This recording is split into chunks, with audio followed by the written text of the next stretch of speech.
लेकिन इतने में ही गुरु शिष्यों ने आकर के जब संकेत किया कि जल्दी चलिए, गुरुदेव ने बुलाया है, तो भरत जी ने कुछ विचार नहीं किया, तुरंत शत्रुघ्न से कहा, अभी चलो शत्रुघ्न, मुझे संकेत शुभ नहीं हो रहे हैं।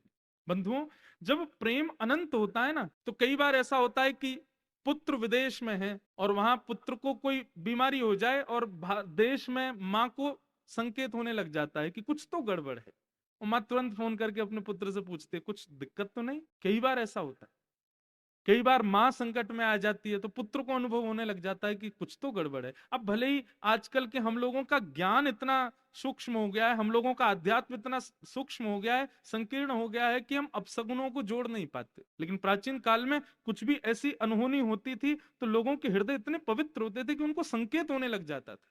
भरत जी महाराज ने समय ना बिताया, नाना जी को जाकर के प्रणाम किया, बोले गुरुदेव ने बुलाया है, नाना जी क्षमा करें, मुझे अभी निकलना होगा। और हवा से बात करते हुए घोड़ों को दौड़ा करके श्री भरत जी महाराज अयोध्या पधारे। श्रीहत सर सरितावन बागा, नगरु विशेष भय। भरत जी महाराज ने जैसे ही अयोध्या में प्रवेश किया, आज नदियों को देख करके जो सुख होता था, तालाबों को देख करके जो मन में इच्छाएं प्रकट होती थी, वो सब देख करके आज कोई भाव प्रकट नहीं हो रहे। हरियाली देख करके, मौसम देख करके, पशु पक्षियों की चहक सुन करके जो शुभ संकेत हृदय में उत्पन्न होते थे, वैसा कुछ भी नहीं हो रहा।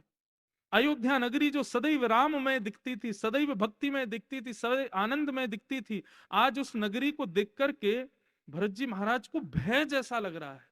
अयोध्या नगरी की स्थिति ऐसी, गोस्वामी जी बताते हैं कि भरत जी को एक उपमा दी है गोस्वामी जी ने, सर्व हृदय सम्राट।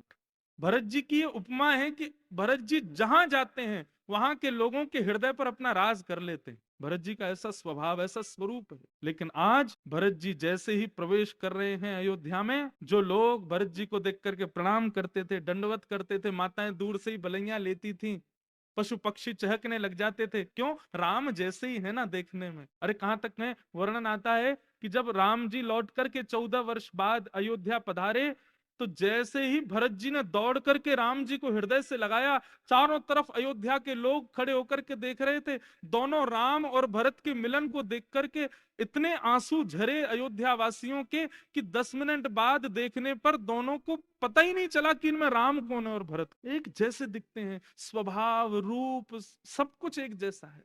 लेकिन आज उन भरत जी के आते ही लोगों ने अपने घर के दरवाजे बंद कर लिए, माताएं मुख फेर करके खड़ी हो गई, बालक भरत जी को देखने के लिए खड़े थे, माताएं आकर के उन बालकों को गोद में लेकर के भागी, पशु पक्षी उल्टे